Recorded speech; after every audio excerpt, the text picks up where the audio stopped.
Oi, pessoal. Eu sou a Liliane Rocha. Eu sou CEO e fundadora da Gestão Kairos, uma consultoria de sustentabilidade e de diversidade. E eu tô aqui hoje porque eu integro o movimento Conversas com Significado, uma ação inédita em rede no LinkedIn que juntou 10 executivos de grandes empresas e do mercado em geral para falar sobre sustentabilidade e sobre diversidade. Essa iniciativa é uma iniciativa da Cris Canaveiro, que foi uma querida em pensar numa ação tão especial e em reunir essas pessoas.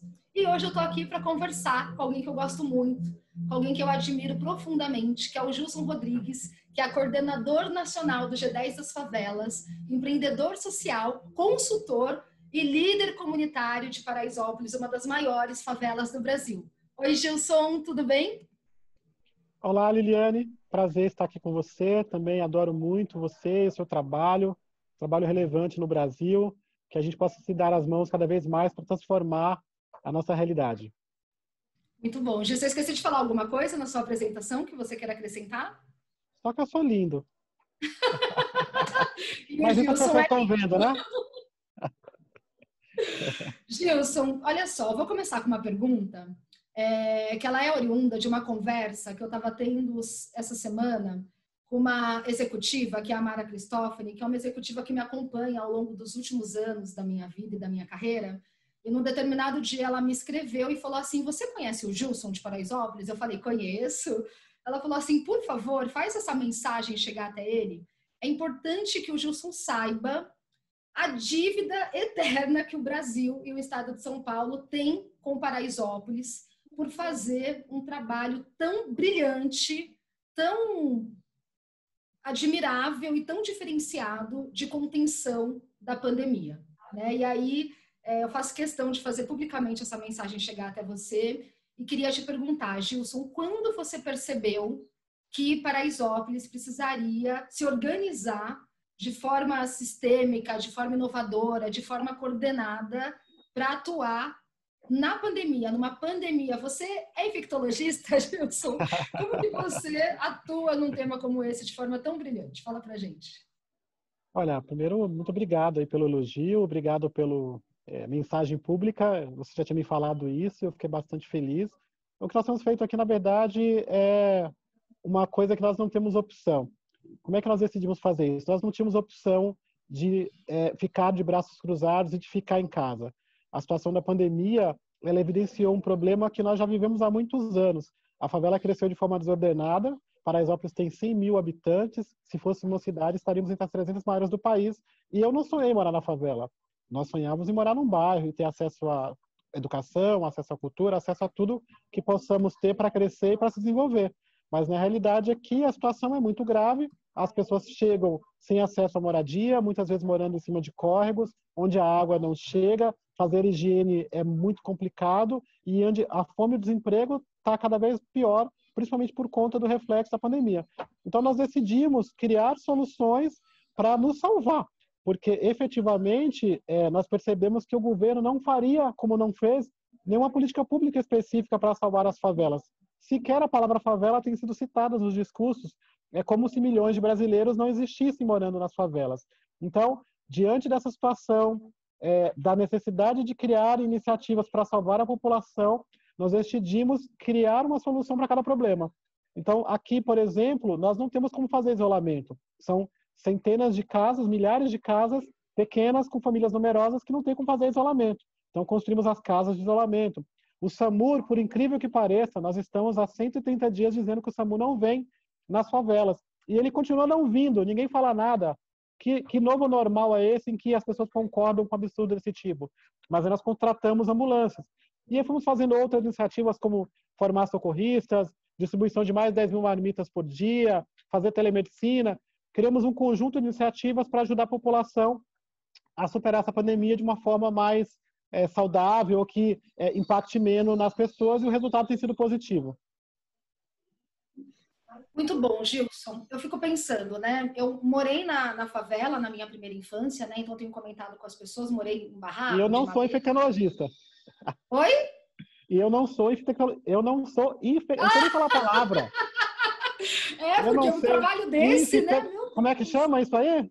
Infectologista. Eu não sou Infectologista. Ih, ferrou. Olha, mas tá brilhante, né? Tá brilhante.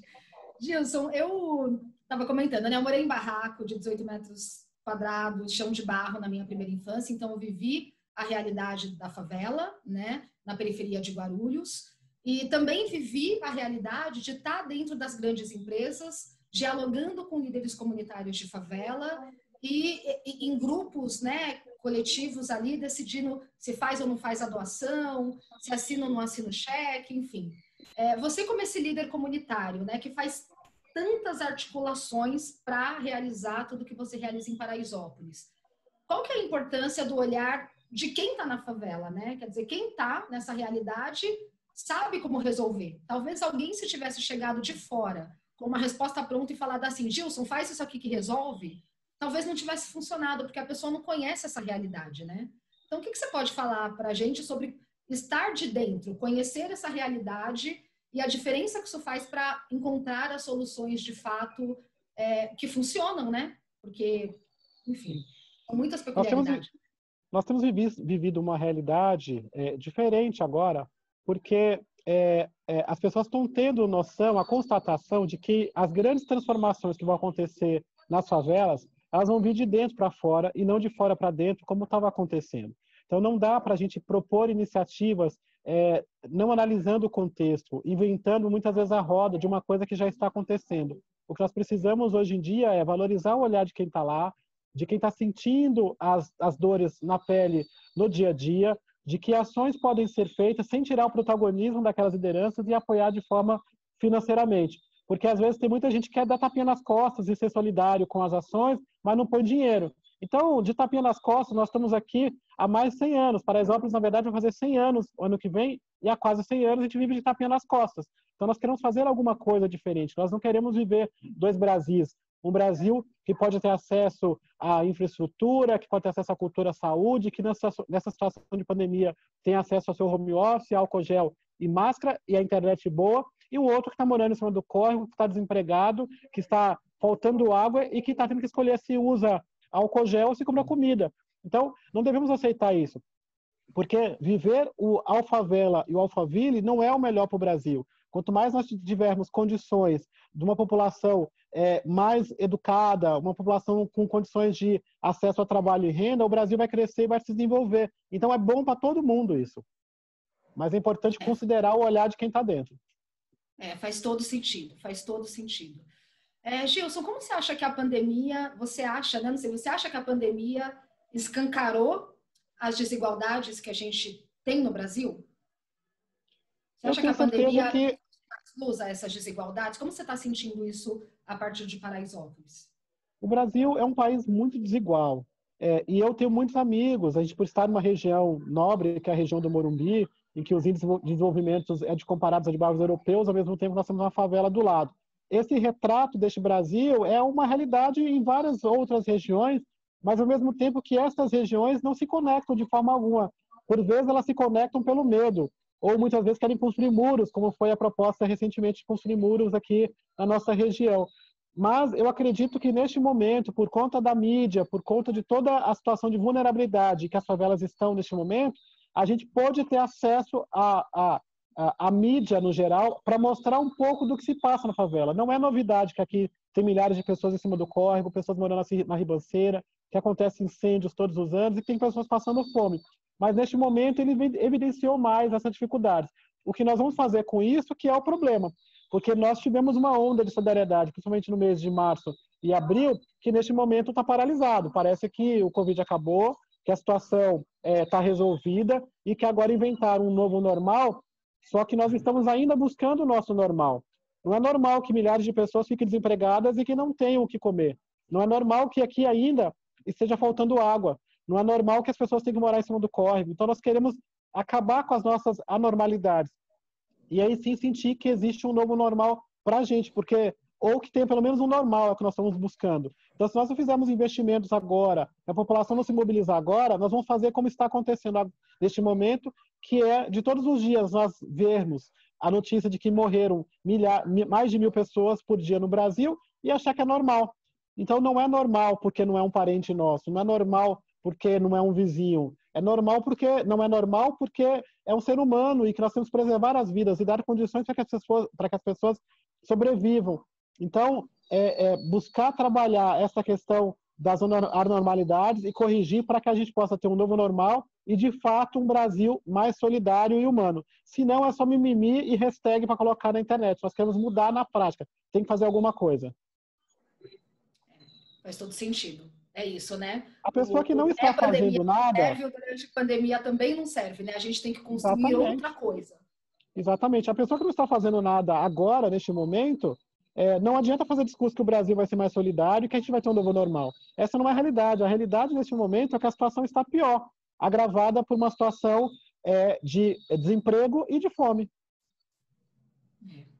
Gilson, você percebe algum impacto maior? Você sabe, né, que eu verso muito sobre diversidade, né? Como nesse contexto de pandemia e desigualdades, você tem sentido esse impacto entre grupos minorizados, né? Então, a gente sabe que grande parte das favelas do Brasil são negros, a gente sabe que as mulheres estão mais vulnerabilizadas nesse momento, e Paraisópolis com uma série de ações voltadas a mulheres, uma série de projetos sociais liderados, inclusive, por mulheres brilhantes, né? A Renata, a Elisandra, né? Então, umas mulheres incríveis tocando, a Ju, né? A Juliana, mulheres incríveis tocando esses projetos. Como que você percebe esses grupos minorizados, vou destacar aqui mulheres e negros, nesse contexto das desigualdades e das pandemias, né? Tem um impacto maior? Não tem um impacto maior? Que olhar que, na sua opinião, a gente dá para isso? Eu percebo elas cada vez mais impactadas e mais vulneráveis neste momento. Então, a mulher, principalmente, no contexto geral, ela está numa situação tão complexa, primeiro de desemprego, segundo de ter as crianças em casa, de ter que ser mãe, professora e lidar com a violência doméstica que aumentou. Então, é uma situação muito difícil que, por vezes, essas ações, essas coisas que acontecem dentro de casa que ninguém vê, ficam escondidas. Mas a gente percebe no dia a dia, na sensação de que aumentou, nos pedidos de socorro silenciosos e na falta de política pública efetiva para resolver esses problemas.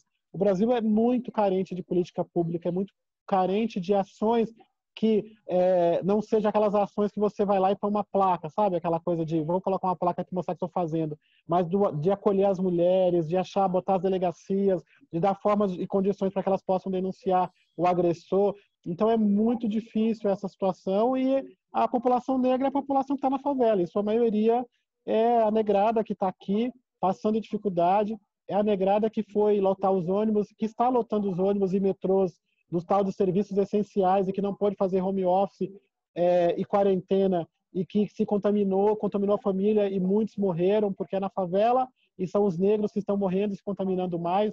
Então, evidenciar esse problema, agora não tem como esconder, o problema está evidenciado, mas precisamos criar ações.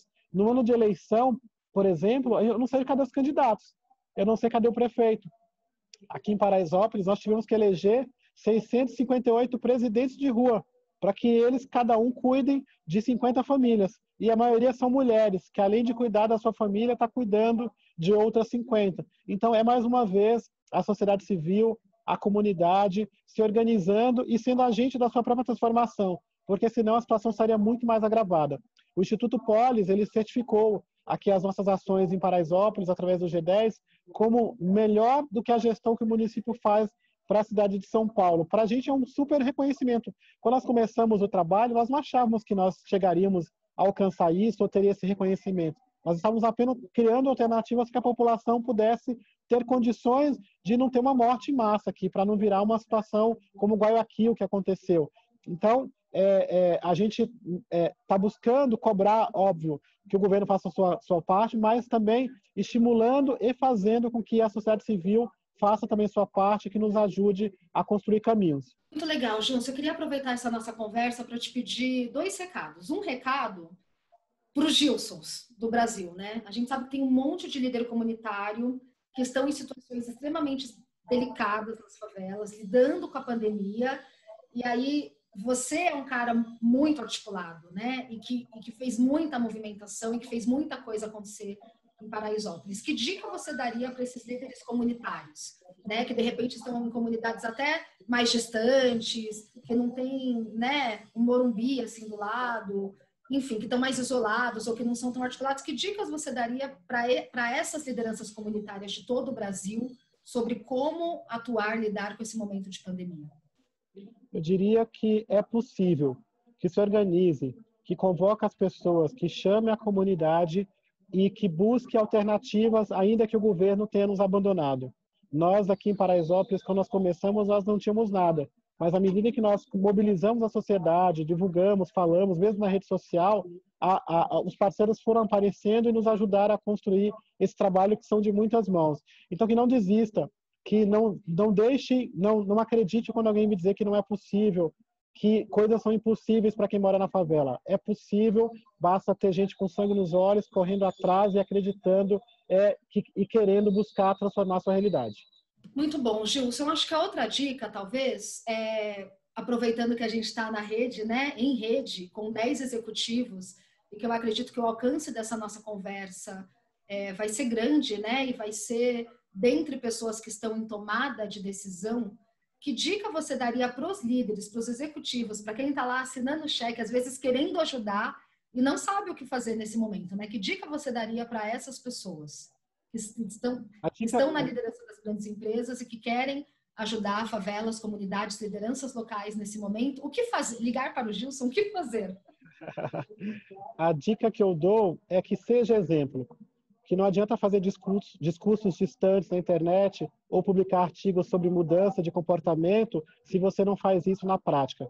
Tudo que nós estamos fazendo aqui, tudo que nós falamos aqui, nós estamos fazendo. Então, os CEOs, os executivos, eles têm uma responsabilidade hoje no Brasil, que é ajudar a construir este novo Brasil a partir de uma realidade que foi evidenciada.